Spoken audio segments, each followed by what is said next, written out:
Wait, are you gaming? On a Chromebook? Yep. It's got a high-res 120Hz display, plus this killer RGB keyboard. And I can access thousands of games anytime, anywhere. Stop playing. What? Get out of here. Huh? Yeah, I want you to stop playing and get out of here so I can game on that Chromebook. Got it. Discover the ultimate cloud gaming machine, a new kind of Chromebook. This episode is brought to you by Chevrolet. Now's your chance to support a team with real grit. The Chevy ZR2 family of off-road trucks. The first ever Silverado HD ZR2 joins the all-new Colorado ZR2 and the Silverado ZR2 for a commanding lineup of off-road ready trucks. Equipped to take on anything this season throws their way. Visit Chevy.com to learn more.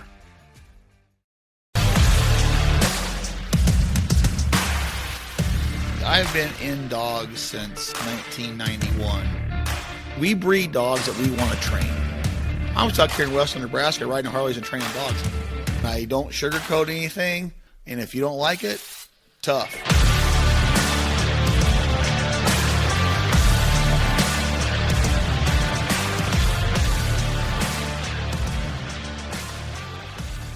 Welcome to another episode of the Flatlander Kennels podcast with Chris Jobman. Chris, how are you doing today, buddy? Hey, bud, how are you? It's hot, and we are grinding it out right now.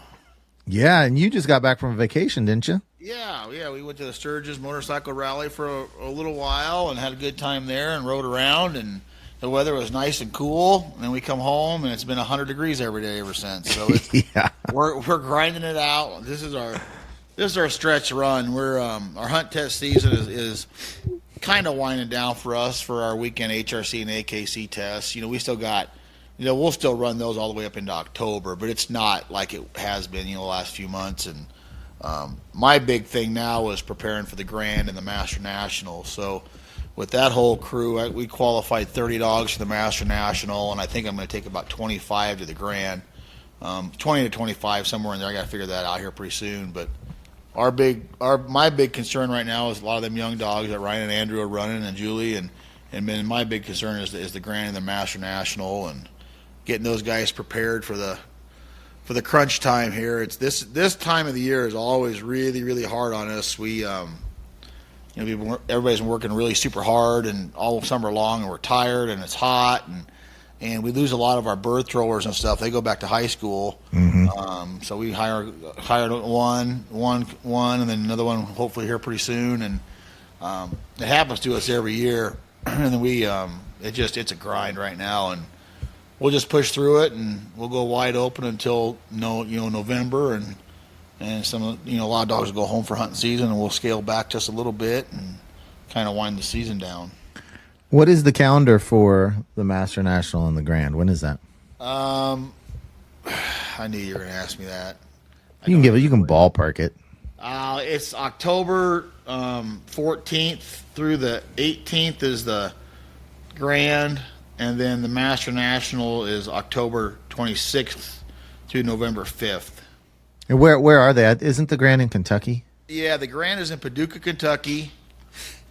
We've been there a couple times. It's a beautiful place out there. They had some nice grounds. I got Roger Fields is a real good friend of mine. He lives in that area, so we're excited to see him and Lori, and it's right there. And then the Master National is in Thomasville, Georgia, down in southern Georgia, which I've actually never been to Thomasville. I've been in Georgia a lot and just north of there and stuff, but there's a lot of field trialers, and it's a big dog community down in Thomasville. A lot of field trialers winter there, so there's a lot of really, really good grounds and lots of water, and it'll be an interesting Master National. I think there's 1,200 and some dogs are entered or qualified. I think they entered too. 1,200 some dogs entered, so it's going to be the largest dog event in the world.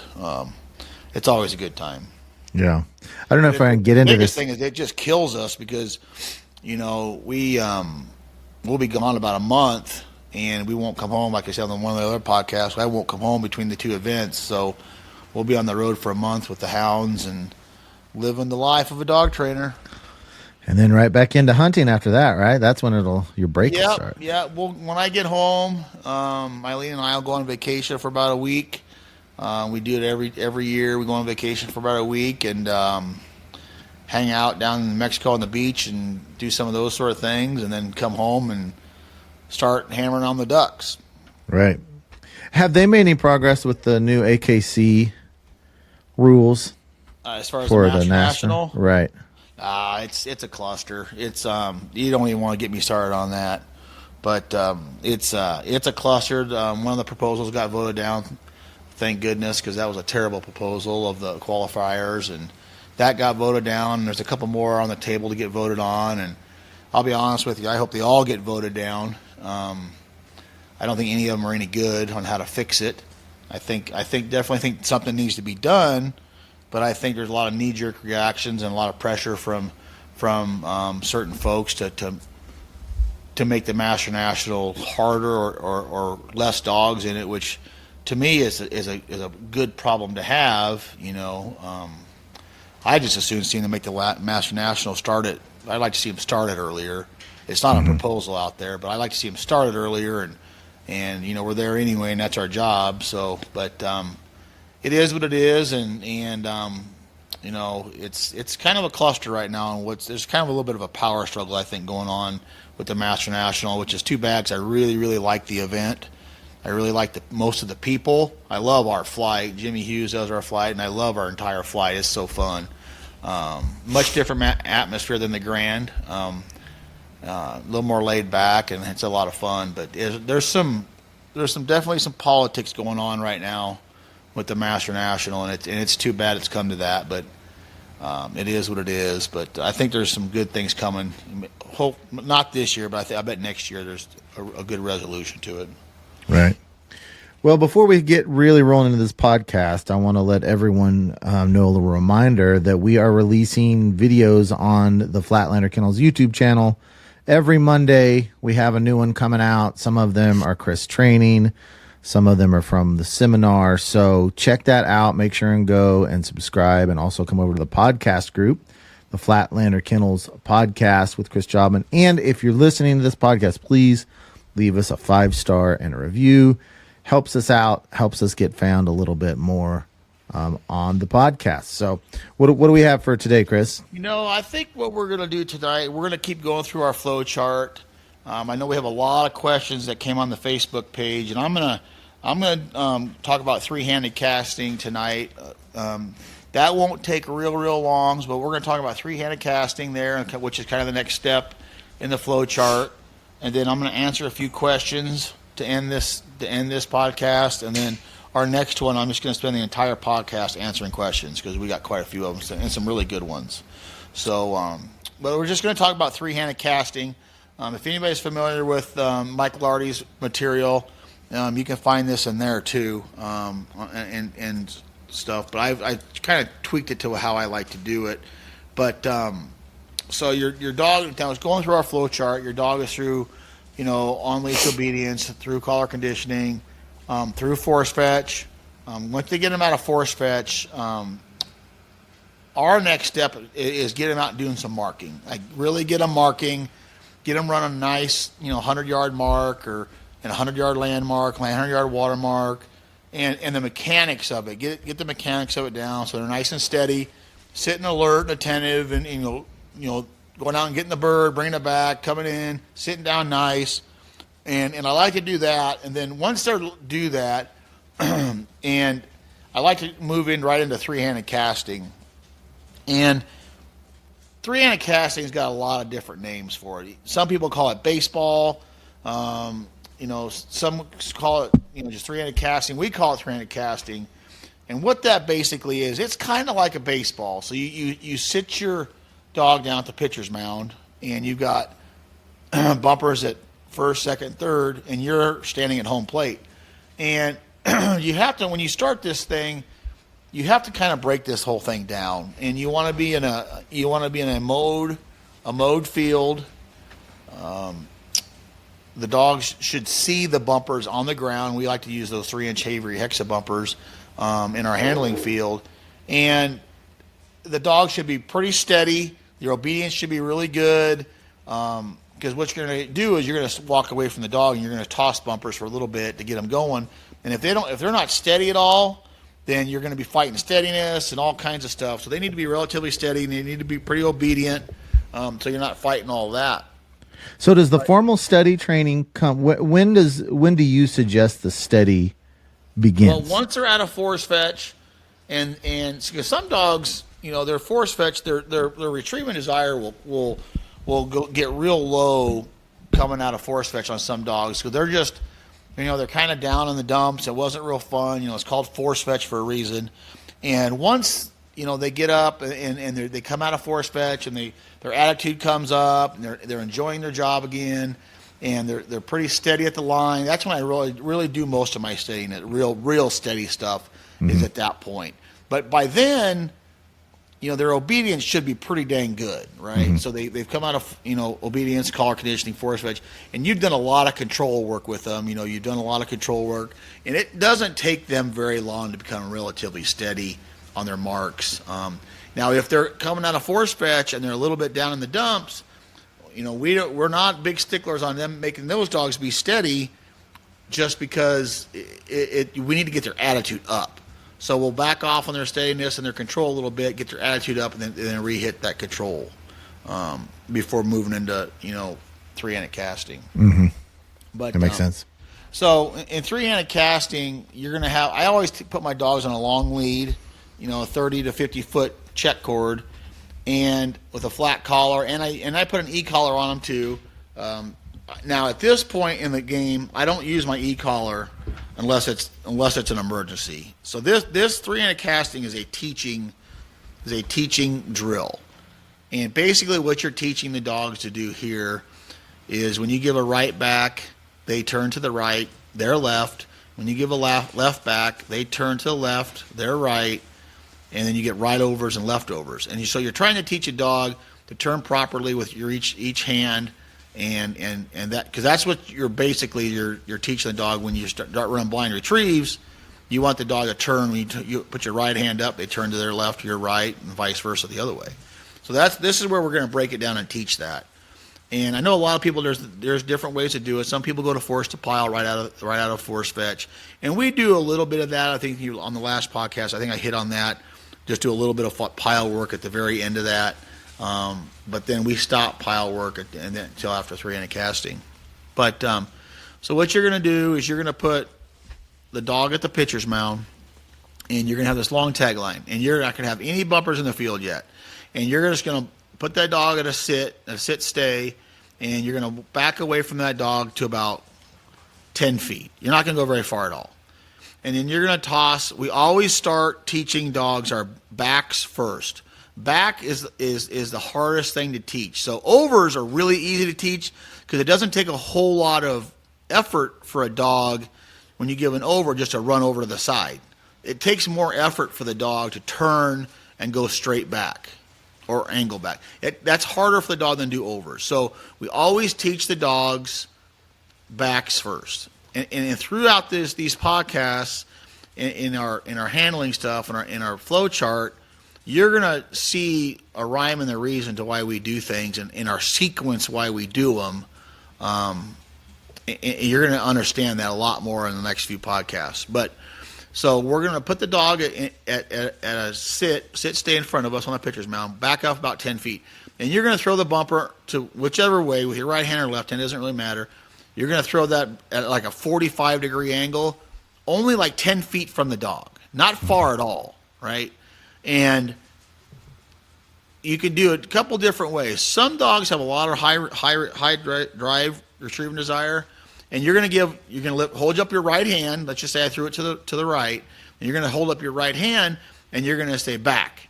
Now they may not move, so if that's the case, you can do a couple different things. You can hold up your right hand, and you can either say back. You can say the dog's name, like Georgie, back, or you can say fetch, or fetch, back. You've just got to get the dog moving. I don't care how you do it, you're going to get the dog moving. And eventually what you're going to end up doing is getting rid of all the other words, and you're just going to use the term back. Once they realize that, it's pretty easy to get them to move. So you have no bumpers behind you, no bumpers behind the dog. You're just tossing one to the side, about 45-degree angle back. holding up your hand, and you're saying back, and you're just getting them to turn. Now, you're holding on to the check cord the entire time, right? So if they turn the wrong way, you can stop them. Mm-hmm.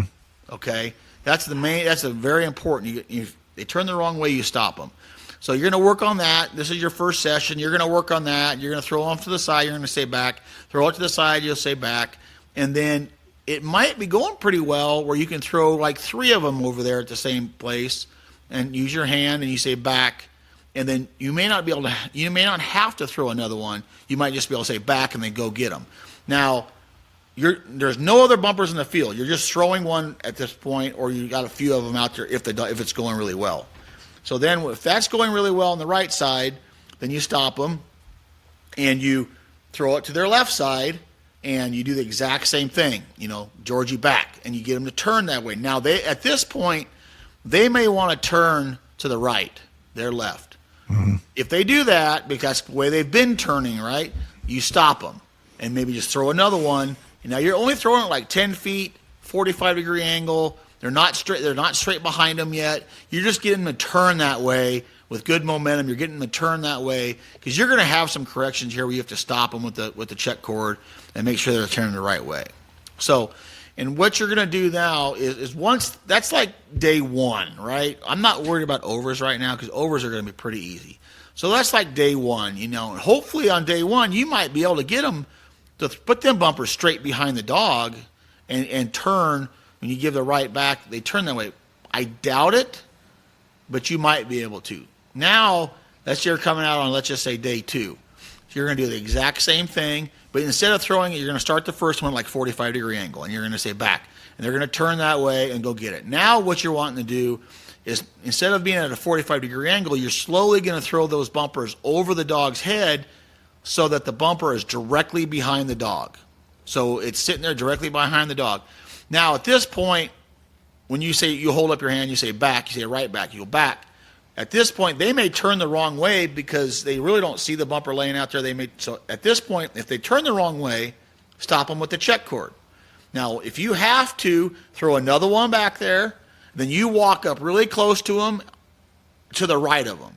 So if the dog is sitting at the pitcher's mound, you walk up to them to their left, your right, and you almost you don't really force them, but you're like 5 feet from them and to their left. And you say back, and they'll turn that way because you're kind of forcing them to turn that way.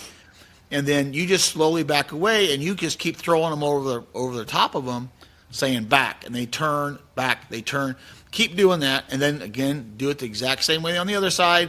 Throw it behind them, give your left back, and they turn that way. You want to get to the point where you put like 5 or 6 bumpers back there in a pile, okay? And you want to get to the point where you're holding onto the check cord and you can, instead of throwing the bumper over there, they're facing you, they're looking at you. Now, they may want to try to look at the bumpers behind them. They may want to try to look at a Tweety Bird. When that happens, you just pull that check cord real quick, kind of like pop it a little bit and go, and you can even go like, hey, whatever you got to do to have them look at you.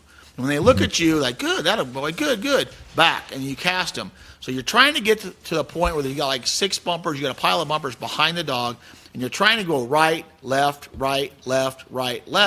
and they're turning correctly every single time, okay? Mm-hmm. They're turning correctly, and you're still holding the check cord. If they turn the wrong way, you stop them, and sometimes you got to rethrow a bumper in the pile and give them the right cast, and they do the right thing. So this is like a little bit of a learning curve right here. And so once you can start doing that, and you've got a pile behind them and that sort of thing, then what I'll do is I will put a pile behind them of a pile of bumpers, white ones so they can see them. And let's just say we're going to do this, and this is how I do it.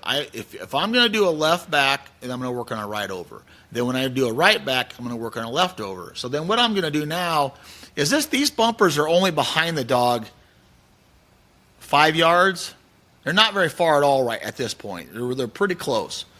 So now what I'm going to do is I'm going to go put a pile behind them, and I'm going to have one close to me, and I'm going to go left back, and I'm going to go back, and they're going to turn to the left, and they're going to go back, pick it up. Now, I forgot to say this now. You can either do one of two things. You can have the dog come to you with the bumper, come into heel, sit down, then walk back out there, sit them down, turn them around. Or you could do like I do. When I turn, I say back, and they turn, I meet them where they were at. I don't let go of the rope. I have a long enough rope. I just walk to where they're at. I have them come to me. I have them front finish in front of me. I just make them sit, looking at me, front finish them. I take the bumper. I walk away from them to back where I was at. Does that make sense? So when you set them down, you set them in a way that you have them exactly where you want, so you don't have to readjust them. They're looking at me. Like I walk to them. They're sitting at the pitcher's mound. They're looking at me. Right. And then I set them down, take the bumper out. I walk back to home plate, and I start again.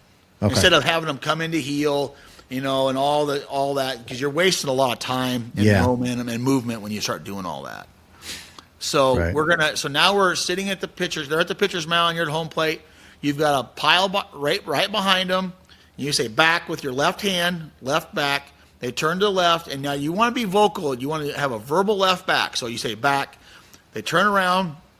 They go get it, and you walk out to the pitcher's mound. You meet them, okay? You sit them down. Now you have the bumper in your hand that you just took away from them. You walk away from them. You walk back to the pitcher's mound. Now you take that bumper and you throw it to the right, and then you're going to do a right over at this point. And you can do a couple different things. They're not going to know what over means. You can say their name, fetch, whatever you got to get them to do, like we did on backs. But eventually you're just going to go to an over. So you're going to take that bumper, you're going to throw it to the right, and you're going to say over. And with a little arm cast, and you may have to walk out that way. They might be confused. They might try to run straight back to the pile. More times than not, they'll run to the bumper because you just threw it. Mm-hmm. So then you go out there and let them get that over. You walk back out to the pitcher's mound. You meet them.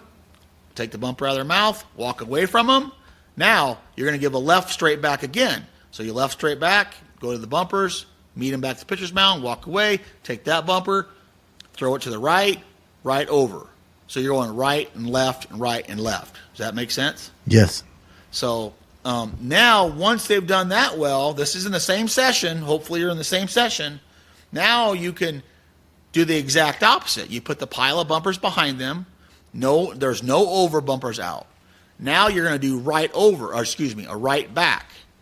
So now you're going to give a right back. Now they may run to where that right over was at. If they do, you just stop them, you bring them back. No, sit them down. You may have to throw a bumper back in the pile over their head, which is fine. And then you're going to give them a right back. So right back, they turn to the right, go back and get it. It's the exact same sequence. You meet them at the pitcher's mound. You walk away. You throw the bumper to the left, give them a left over. Then you meet them at the pitcher's mound, give them a right back. So now you're doing right, left, right, left, right, left. With me? Yep, got it. Okay. So we're not using the same. I know some people that go right backs, right overs, right backs, right overs. I like to break it down so it's very, very black and white to them. So if I give you a right back, you turn to the right. Then I do a left over. So they're not turning the same direction, adding that confusion of the over pile and the back pile. Does that make sense? Now, yeah. What would be a scenario that you would use your e-collar for this? You said it has to be extreme. If a dog, for some reason, I really don't like to use it at all at this point, but I will. If a dog, you give them that right back and they just don't, they know what they're supposed to do. They don't want to do it, and they don't want to run to the pile. Then they get to the pile. They maybe not want to fetch it up. Now, if the dog gets to that back pile and they don't want to fetch it up, I'll usually just probably ear pinch them to it. I don't really use a bunch of collar pressure at the pile. Mm-hmm. I don't want to make that, quote unquote, a hot spot for them. I use a lot of I'll ear pinch them to it, because that's what we did in force fetch, was ear pinch. And that's why we ear pinch instead of toe hitch, because I'm not smart enough to figure out how to toe hitch when a dog refuses, like in three-handed casting or forced to pile. It's just easier for me to grab the collar and ear pinch them to it. Right. So that's why we ear pinch and force fetch. So for the most part, this is just a completely non-e-collar. Correct. Drill. This is all. Right. This is a 100% teaching drill. Right. Okay. 100% teaching drill. So now you are doing right back, left over, right back, left over, left back, right over, left back. You've got that down. So the next day you're going to come out, or the next 2 days, or however long it's been, the dog is comfortable. So now what you'll do is you're going to put a pile of bumpers, like I think it's 5, directly behind the dog at 5 yards. Now, and then on its right, when I say right, I'm talking about my right. So the right, you're going to put 3 bumpers out, okay? So we always start with the back. Now we've just taught this the day before, 2 days ago, however long it's been. You're still holding onto the check cord, and they'll see the bumpers laying onto the over pile because they can see that in their peripheral vision. So now what you want to do is you're going to start out with the left back, right? So you're going to do left back. You're going to say back, turn to the left, go get that bumper, meet him at the pitcher's mound, come back. Now you're not going to throw one into the over pile. You're just going to say over, and they're going to go over to the over pile. Now, if at any point in time they get really confused in this, just take a bumper that you have and throw it to the pile to get them moving, right? Make it very simple. So now what you're going to do, you're going to do left back, right over, left back, right over, left back, right over. So I always want to start on a back, and I want to end on a back. So if I have 5 bumpers behind the dog, you start with the left back, right over, left back, right over, left back, right over, left back, right over. So, and you always will end on a back, okay? Now, once you're done with that, go to the other side. Now I'll put your 5 bumpers behind the dog again, put your 3 bumpers to the left, and you're going to do right back, left over, right back, left over, right back, left over till you're done. So you see how we're putting together the 3 piles of 3-handed casting? Right. Yes, correct. And this should be about 15-minute sessions. Yeah, right? it's quick. It's Okay. quick. And this is why your dog needs to be force fetched really well, holds everything really well, is steady, has got good obedience, because you're doing a lot of control work here.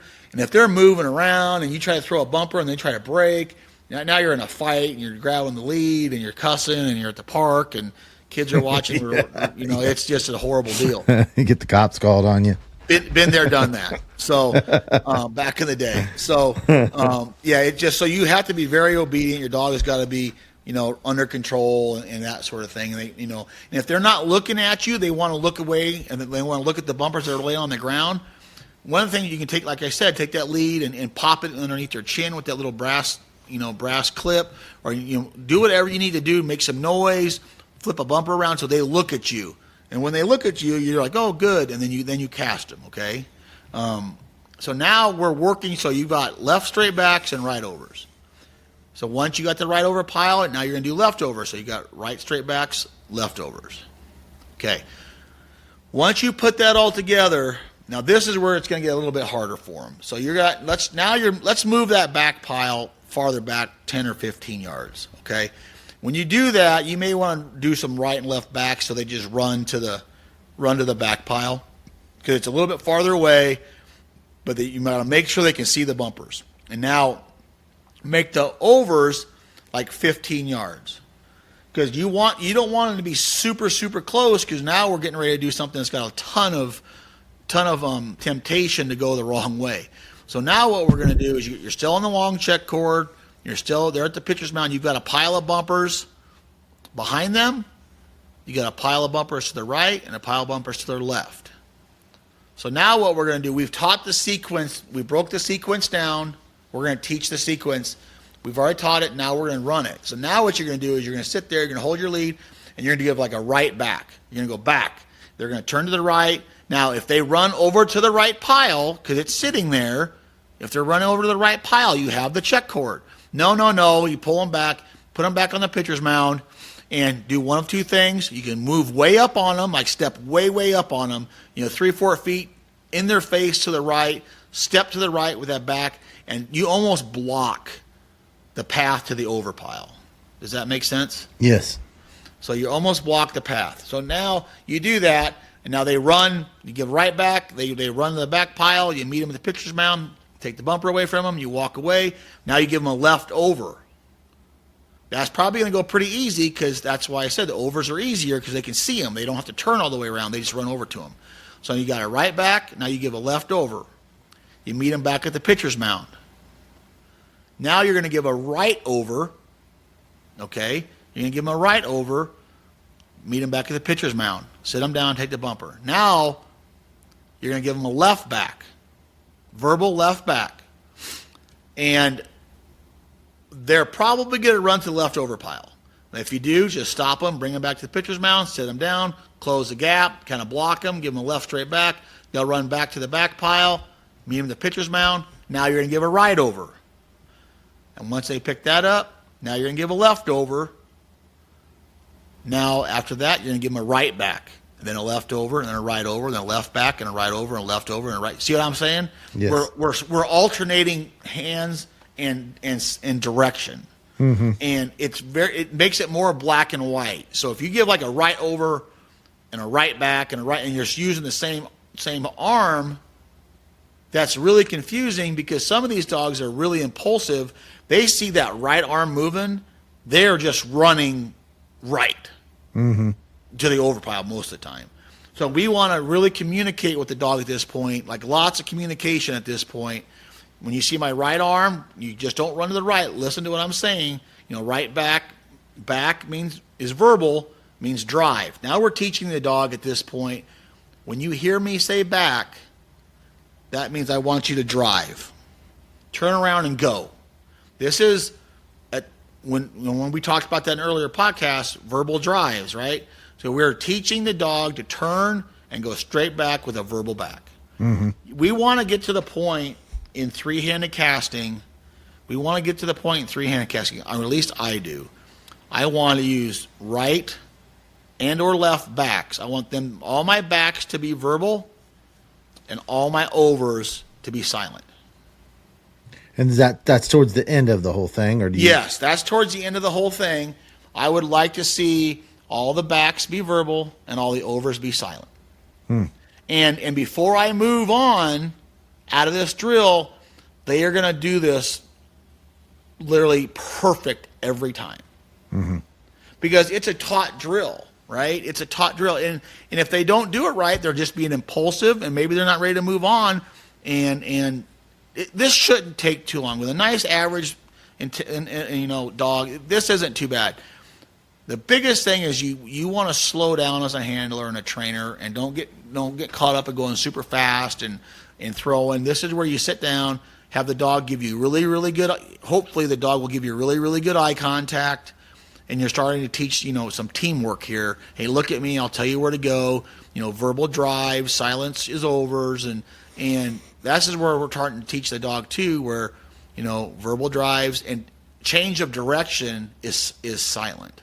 This is where you see the people go over, and the dog goes straight back. Well, because voice drives 99% of the time in the wrong way. So this is where we're starting to teach the dog where silent commands means change of direction and voice drives. Does that all make sense? Yes, yeah, it does make sense. And the dogs, age-wise, are going to be somewhere between 7 and 10 months range on all this, just depending on the dog. It all depends. Yeah, if they start at 6 months old with us, they're at, I don't know, 9, 10 months. I hate to give time frames on all of that, but it all depends on the dog and how fast they progress through force fetch and how well they mark out of force fetch. And honestly, a lot of it depends on their work ethic. If these dogs that you have some dogs that fly through everything, they love to work so much they cannot get enough. Those dogs are super fun at this. There's a lot of dogs that hate drill work. They hate the yard work. And I'll be quite honest with you, 99% of the time, like the Chesapeakes, most of them, now don't beat me up on Facebook over this deal, but most of them do not like the repetition of yard work. They don't like it. They want nothing to do with it. It's boring to them because they're actually very intelligent. And so with some of those dogs that struggle with the yard work with their effort because they're bored, you may want to run more marks with them. You may want to run, more fun bumpers. You may want to do something to keep their attitude up. If you have a dog that you see, there's a lot of amateurs and or pros that do a lot of this handling drills or run blinds because it's easy. They don't have to have anybody throw marks for them. They don't have to have a winger. They don't have to have grounds. So they do a lot of handling and control work. Well, you see a lot of those dogs get pretty sour on this stuff after a while. So if you see your dog getting sour, slow down a little bit, take a break, throw some marks, that sort of thing, and try to get their attitudes up.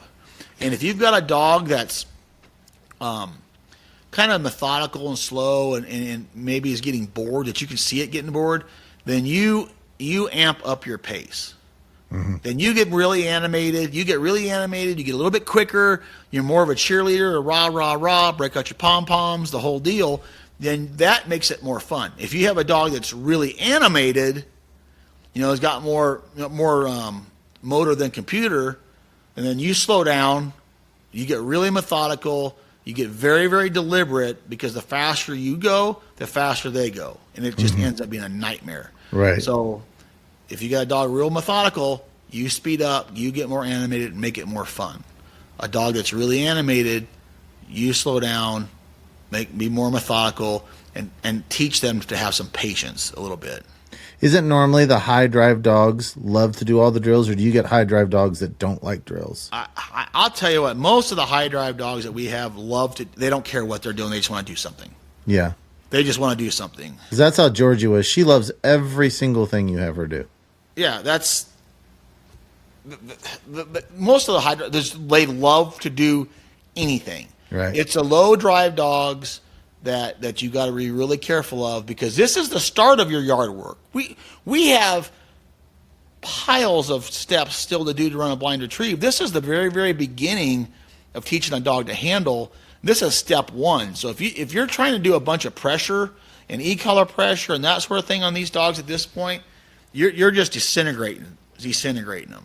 Now, I will tell you, there are some dogs out there that when you do three-handed casting, they lose their luster, they don't like to do it, blah, blah, blah. So what you do is we did a little bit of force to pile in at the end of collar fetch.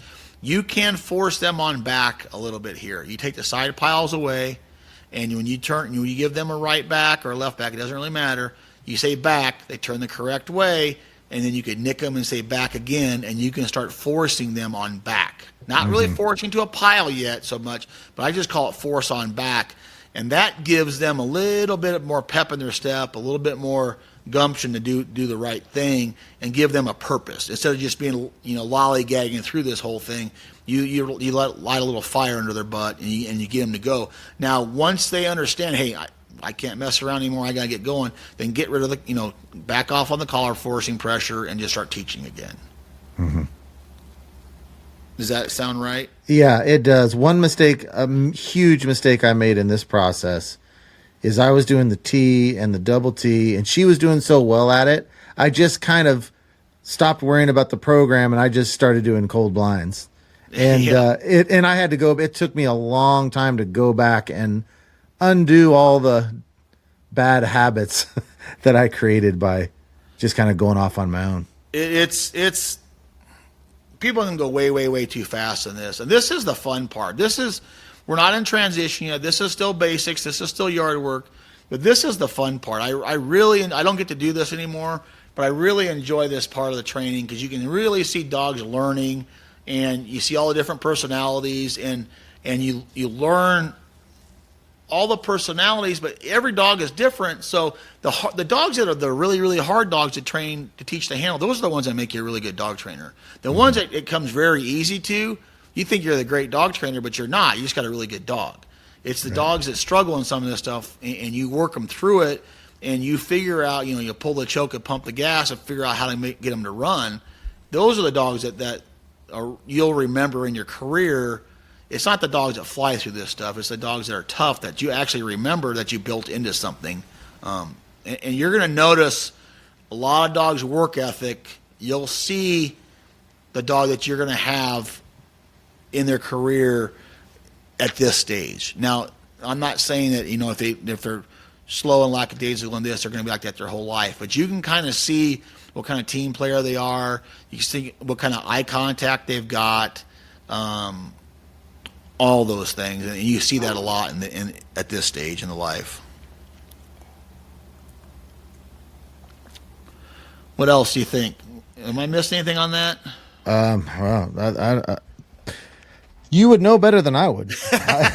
It all makes sense to me. I'm trying to think. The only thing I can think of, just as far as advice to amateurs that I keep going back to, is I think a lot of young amateur trainers are so worried that their dog is going to be a complete failure that it brings frustration, and they don't realize that when your dog has a failing days, it doesn't mean your dog's just going to be horrible. Your dog's just going through a learning process. Well, for sure. And it's just like human beings.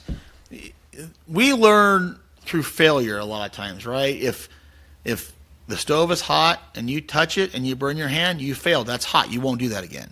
Right. So we learn through failure, and so do dogs. Dogs learn through failure.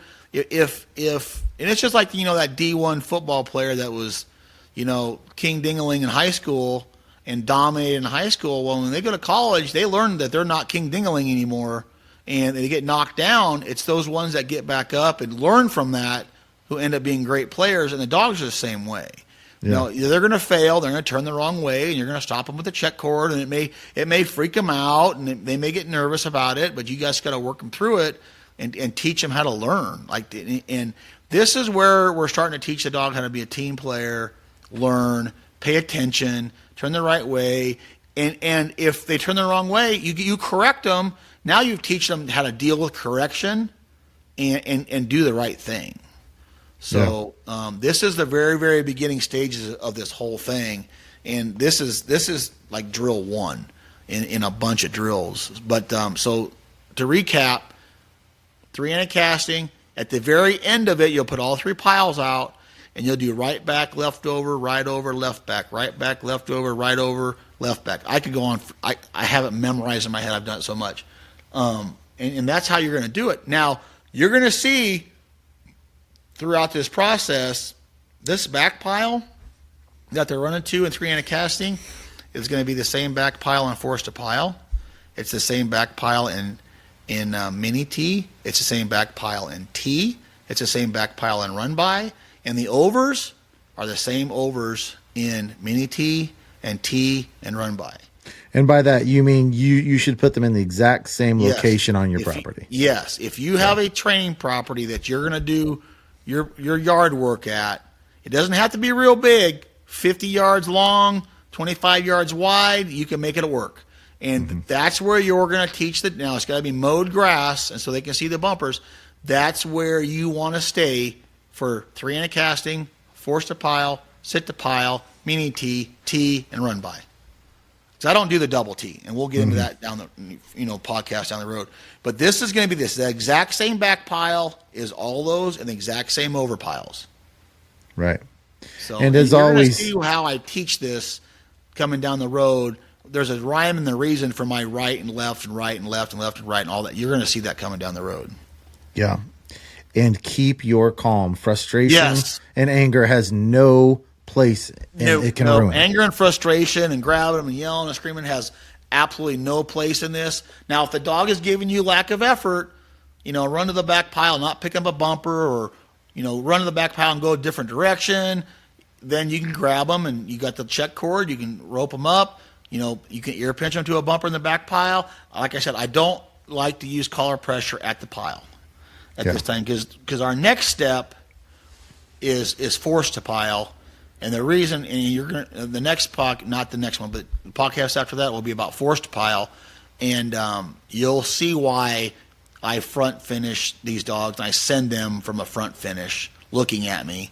Because that's how I start it with force to pile. I don't start it. How do you front finish a dog if everything you've taught them is to loop back around and heel? It's really easy. They'll come running at you, and you just step up on them. You say sit. They may try to run to your side, and that's whatever. You just turn and let them sit down, and then you turn in front of them. And it's actually really they get it super easy because I'll be honest with you, it's easier for them.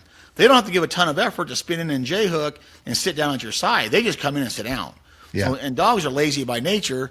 And so they're just going to come in, and they'll figure it out real quick. And one thing you don't want to do at this point in training is starting to snatch the bumpers out of their mouth like super fast. Just trying to get done as fast as you possibly can.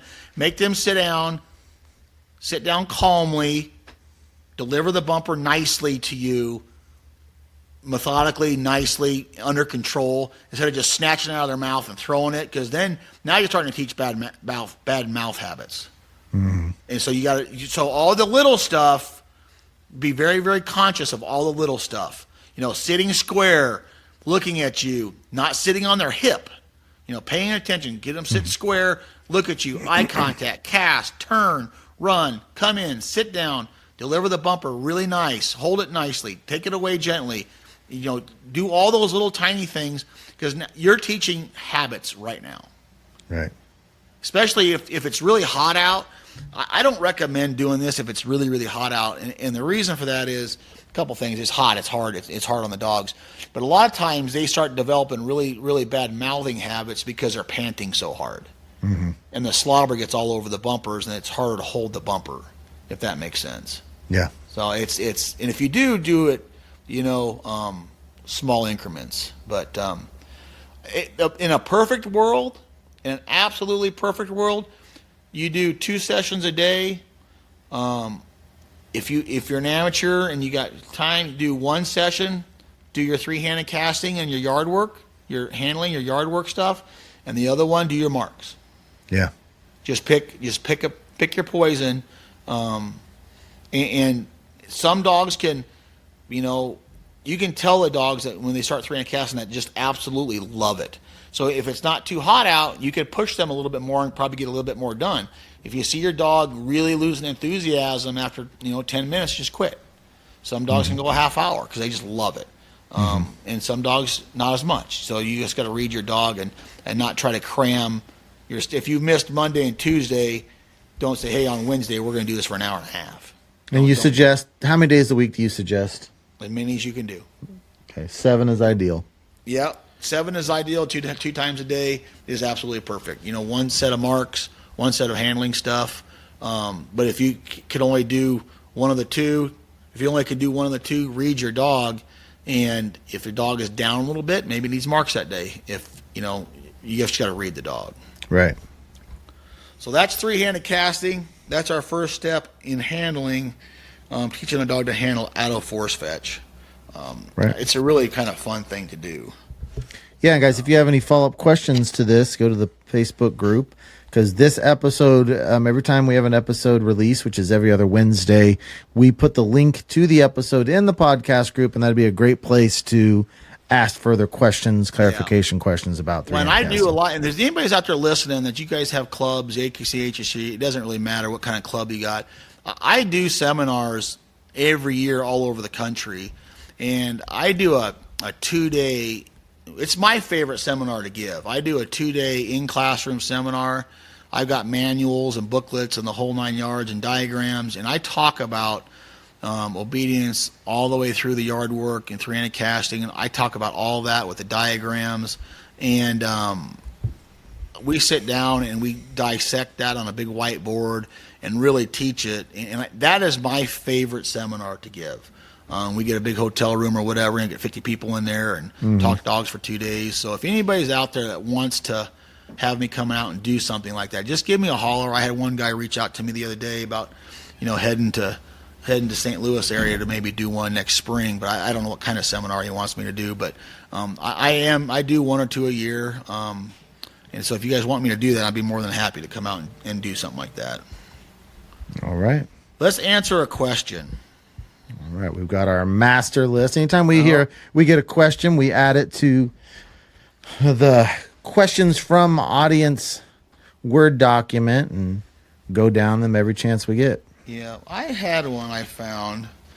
Everybody asks me this, and I may as well just get over with right now on this podcast and talk about it. Let's do Walter Brown's question, 2nd page. He had a couple. The first one? Yeah, about the success at the Grand. With all the success at the Grand, I'm wondering if Chris has ever ran the SRS.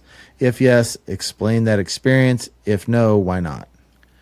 Well, what a lot of people don't know is I ran the SRS for a lot of years, a long time ago. I wasn't the first wave of handlers and trainers to run the SRS. I was the second wave. And what I mean by that is we ran it all over the country. I had a great group of dogs.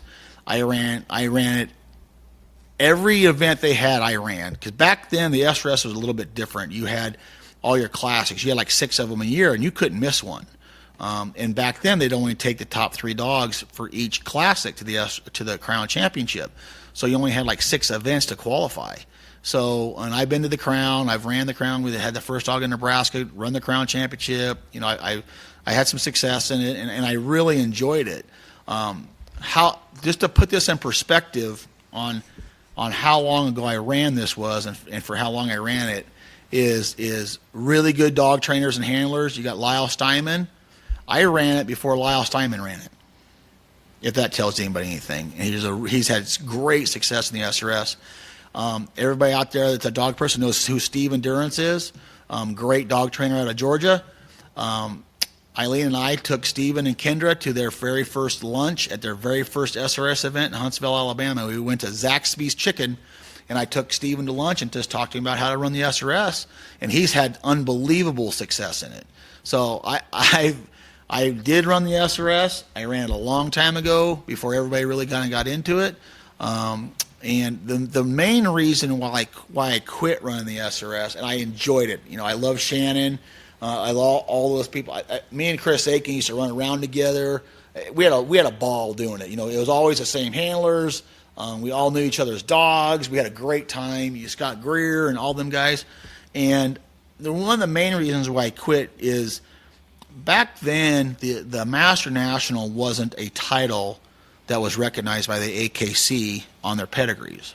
So I would just get master titles on dogs and I would quit. So I would run the Grand, I would run master tests, I'd run the SRS, and I'd run quals.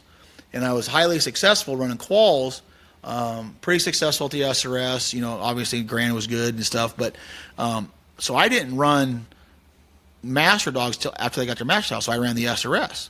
Well, once the Master National made the Master National title a title on the pedigree, I had to make a decision. And at about that point in time, they took the SRS off TV.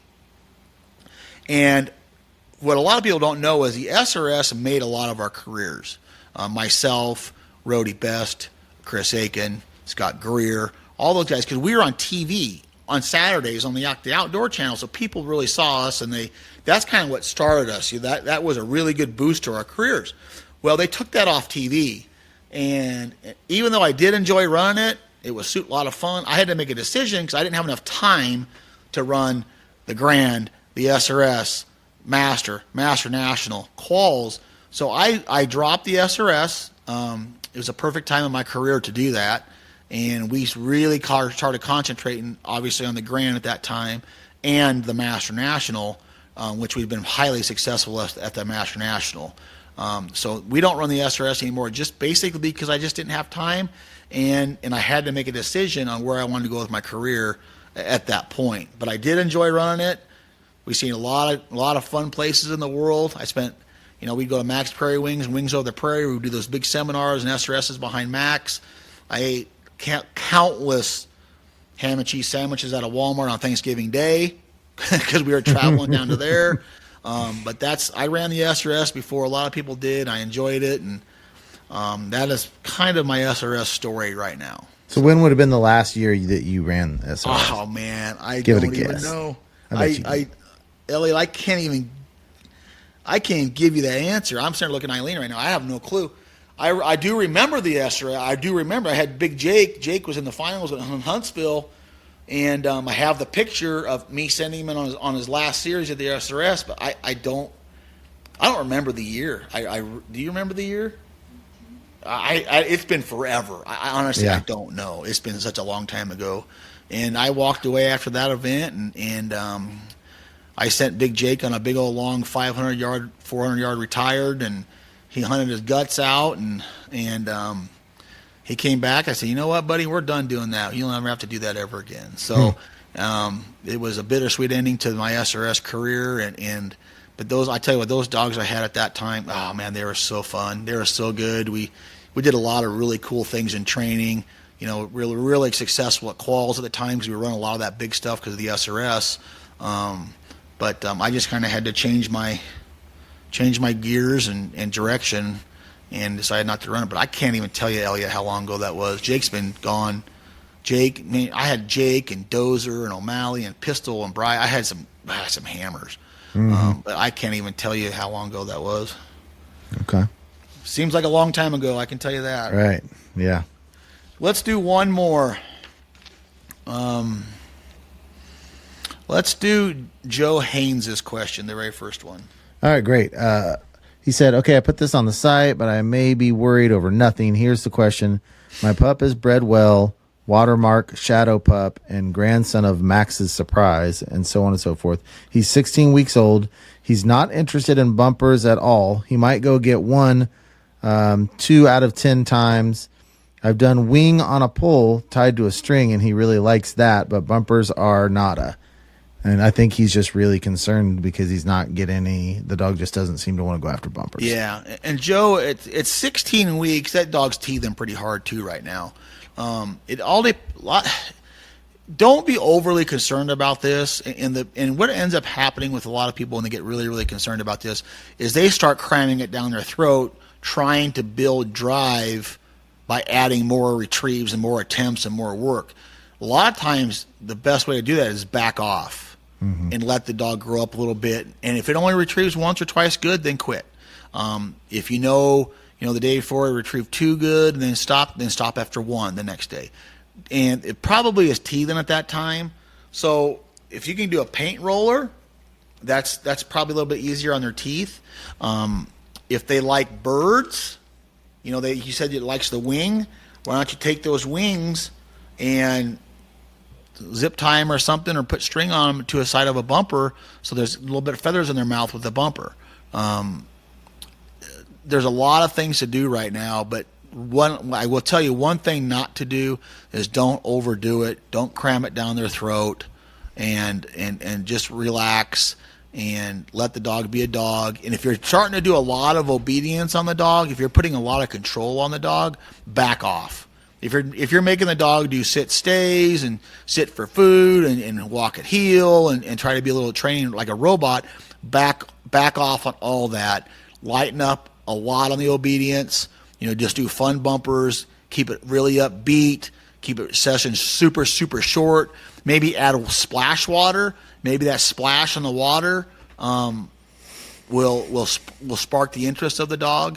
But you have a good thing going because you say on here, it likes. Am I reading this right? It does like the wings on a pole. Yes. That's great. At least it's better than not liking a wing.